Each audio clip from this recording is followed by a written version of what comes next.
Bismillahirrahmanirrahim. Assalamualaikum warahmatullahi wabarakatuh. Kembali dengan saya Ari Aryana, channel pengetahuan. Pada video tutorial kali ini saya akan membahas tentang aplikasi persediaan. Untuk part 1 ini masuk materi bagaimana mengenal menu dan akun yang membentuk persediaan. Nah, teman-teman sekalian, aplikasi persediaan ini adalah aplikasi persediaan yang diterbitkan atau dikeluarkan oleh Kementerian Keuangan Republik Indonesia. Aplikasi ini adalah aplikasi yang digunakan untuk menginput atau mencatat akun belanja barang persediaan, khususnya akun 52 untuk barang persediaan. Namun sebelum kita masuk mengenal menu-menu yang ada di aplikasi ini, sebelumnya saya akan membahas tentang akun-akun apa saja yang membentuk persediaan, karena pada dasarnya aplikasi persediaan ini adalah untuk menginput barang yang membentuk persediaan. Tidak semua barang yang kita beli di Satker itu membentuk persediaan. Kata kuncinya adalah untuk penginputan persediaan itu harus melihat akunnya, bukan melihat barangnya. Walaupun barangnya adalah barang konsumsi, tetapi akun yang digunakan bukan akun persediaan, maka tidak perlu diinput dalam aplikasi persediaan. Oke, saya coba masuk ke materinya. Oke, seperti ini.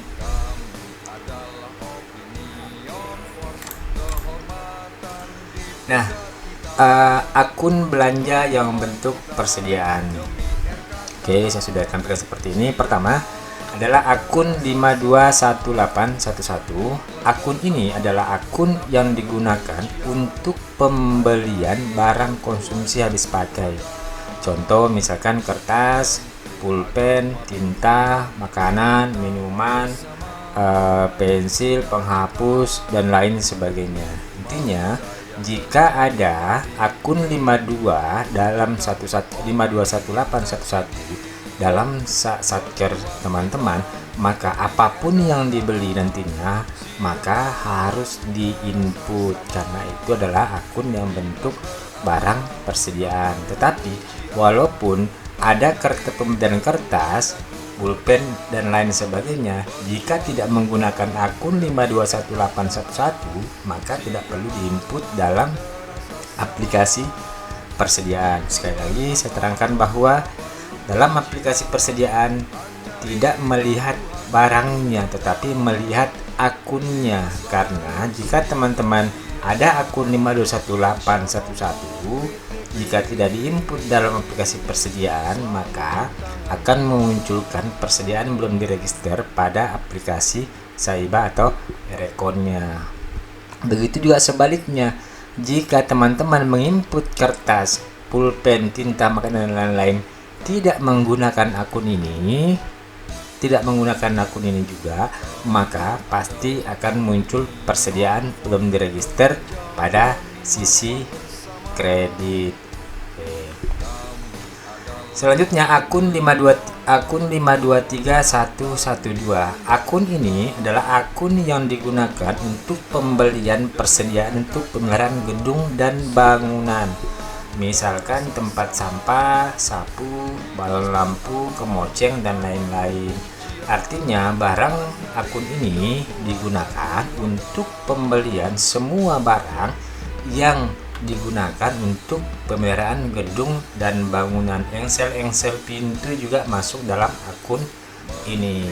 Nah, sekali lagi saya katakan bahwa walaupun teman-teman membeli tempat sampah, sapu, dan lain-lain, jika tidak menggunakan akun ini,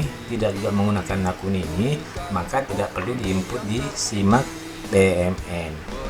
Selanjutnya akun 526111.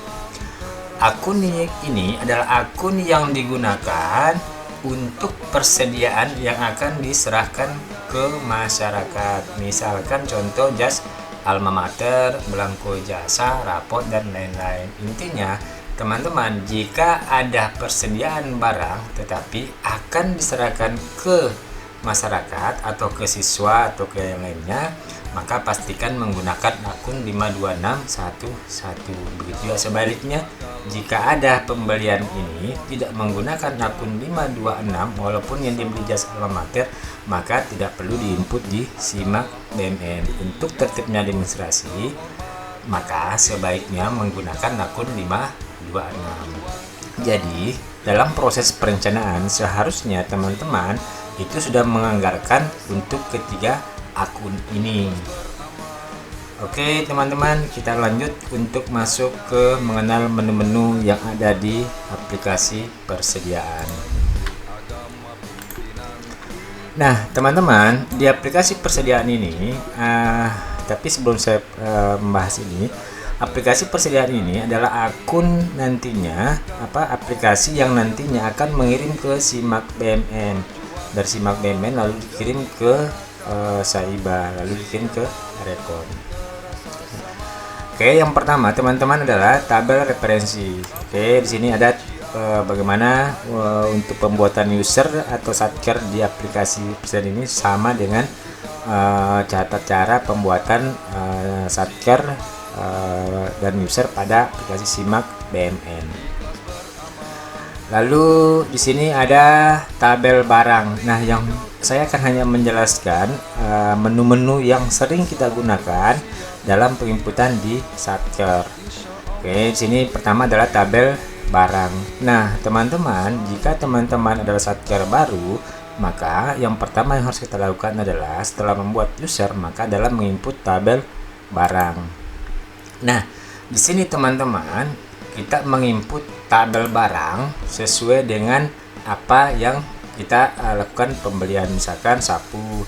Jika teman-teman sudah tahu nama kode akunnya, kode barangnya, maka teman-teman bisa pilih langsung di sini, misalkan pasir, cat, seng, dan lain sebagainya. Namun jika teman-teman belum paham dengan nama-nama akun dan nama barang, maka teman-teman bisa memilih satu-satu seperti ini. Misalkan barang pakai habis, lalu misalkan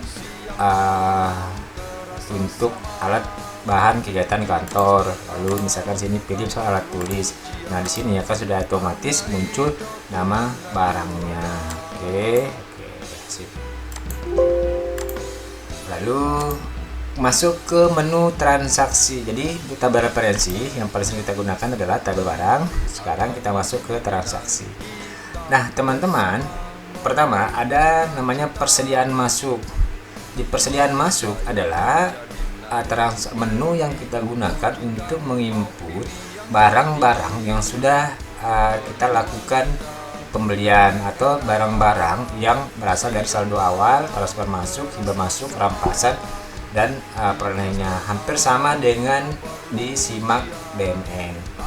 Jadi menu-menunya seperti ini, saldo awal, misalkan sama ada barang yang tidak diinput di pembelian tahun sebelumnya, tapi akan diinput tahun sekarang. Jadi kita input sebagai saldo awal. Lalu pembelian sama seperti ini, kita tambah. Itu lebih jelasnya nanti di video selanjutnya. Lalu ada persediaan keluar. Nah di sini teman-teman, kita akan melakukan menu yang digunakan untuk mencatat persediaan keluar, baik itu pemakaian, transfer keluar, hibah keluar, penyerahan atau dijual kepada masyarakat, pemakaian untuk strategis, penyerahan belanja bansos, usang, rusak, penghapusan dan lain sebagainya. Nah, teman-teman, di sini ada lagi menu koreksi. Nah, menu koreksi ini itu kita gunakan biasanya untuk mengkoreksi, misalkan ada barang yang tidak sesuai dengan jumlahnya atau nilainya atau namanya gitu ya. Itu masuk di menu koreksi seperti ini. Nanti kita akan lakukan eksekusinya. Lalu ada menu hasil opname fisik. Nah, hasil opname fisik ini biasanya kita input setelah kita melakukan opname fisik. Misalkan ini biasa dilakukan di setiap akhir periode akuntansi, bisa per semester 1 atau di tahunan. Lalu ada menu penghapusan usang atau rusak. Seperti biasa, misalkan teman-teman barang persediaan itu barangnya rusak, maka kita input di penghapusan barang usang atau rusak.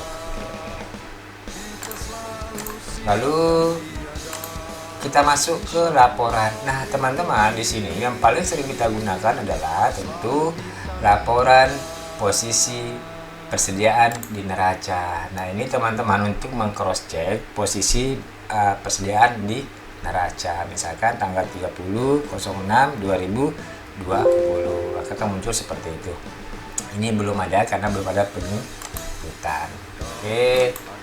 Lanjut, untuk di sini teman-teman bisa juga meng-cross check buku persediaan. Misalkan persediaan kode subchart-nya kode subchart apa seperti ini.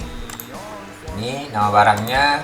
Jadi nanti ketika sudah melakukan penginputan barang, kita bisa meng-cross check per satu barang. Misalkan di bulan berapa, sisa barangnya berapa. Ini juga bisa kita copy ke Excel. Lalu ada lagi laporan persediaan. Nah, di sini teman-teman kita juga bisa lihat, misalkan per semester kita bisa lihat berapa mutasi tambah, mutasi kurang, saldonya berapa, lalu bertambah berapa, lalu berkurang berapa. Itu masuk di laporan persediaan 2 KPB. Ini unit akuntansi kuasa persediaan barang. Oke, kuasa pengguna barang, sorry. Lalu ada menu rincian persediaan, sama cuma lebih terinci lagi. Lalu laporan mutasi persediaan tadi seperti ini, nanti kita buktikan setelah kita menginput barang. Oke, daftar transaksi pembelian per akun, misalkan akunnya tadi 5218. Oke, daftar transaksi buat persediaan, rekapitulasi jurnal kiriman. Nanti kita akan simulasikan bagaimana ini terbentuk semuanya. Lalu kita masuk ke menu utility. Di sini adalah menu kita mengirim atau batal kirim ke SIMAK BMN. Kita bisa mengirim setelah kita lakukan penginputan, maka kita akan kirim ke SIMAK BMN. Lalu pengiriman saldo awal ke SIMAK BMN. Pengiriman saldo awal ke SIMAK BMN ini dilakukan jika teman-teman belum melakukan pengiriman saldo awal di BMN. Ini juga bisa dilakukan pengiriman saldo awal ke BMN ini itu jika terjadi antara selisih saldo awal di SIMAK BMN dan di persediaan, maka kita lakukan pengiriman saldo awal. Nah, teman-teman, di sini ada penerimaan dari UAT KPB. Ini anak satker sebenarnya. Unit akuntansi pembantu kuasa pengguna barang. Ada kata pembantunya kuasa pengguna barang. Misalkan seperti ini. Untuk Kementerian Agama, ya, Satkermin itu tidak lagi mempunyai aplikasi persediaan, tetapi untuk pencatatannya dicatat di Kemenag. Nah, untuk lebih efektifnya seharusnya itu masing-masing satker madrasah ibtidaiyah juga diberikan kewenangan untuk melakukan penginputan di aplikasi persediaan. Tetapi mereka membentuk yang namanya anak satker, sehingga setiap bulan anak satker itu Satkermin akan mengirim ke satker induknya di Kemenag. Nah, di Kemenag menerima melalui penerimaan dari UAKPBB, sehingga akan memudahkan teman-teman di Kemenag untuk dalam pencatatan persediaan. Lalu ada pengiriman ke Sakti. Pengiriman ke Sakti ini adalah menu baru, belum pernah kita lakukan. Nanti akan kita ketika Sakti sudah jalan, kita akan coba lakukan pengiriman ke Sakti. Lalu di sini backup database dan referensi anak satker. Nah, teman-teman, berbeda dengan di aplikasi SIMAK maupun Saiba, untuk persediaan maka akan membackup dua. Pertama, backup database, dan yang kedua backup referensi, dan yang ketiga jika Kemenag maka backup ketiga-tiganya. Lalu misalkan database itu isinya apa yang tadi diinput di aplikasi di persediaan ini, itu akan database-nya. Lalu untuk referensi nama barangnya. Jadi teman-teman jika melakukan backup maka lakukan backup ke dua-duanya. Begitu juga sebaliknya jika dilakukan restore maka di-restore ke dua-duanya. Lalu pengosongan data, misalkan teman-teman mau mengosongkan data di satker ini maka langsung pengosongan data, tapi ini jarang digunakan. Lalu pengosongan referensi, misalnya kita sama yang buat subchart baru lagi. Oke, terus tahun, terus konversi dan lain sebagainya. Nanti kita akan coba simulasikan. Oke teman-teman, setelah itu ada menu keluar, sama yang simak kita keluar dan log out.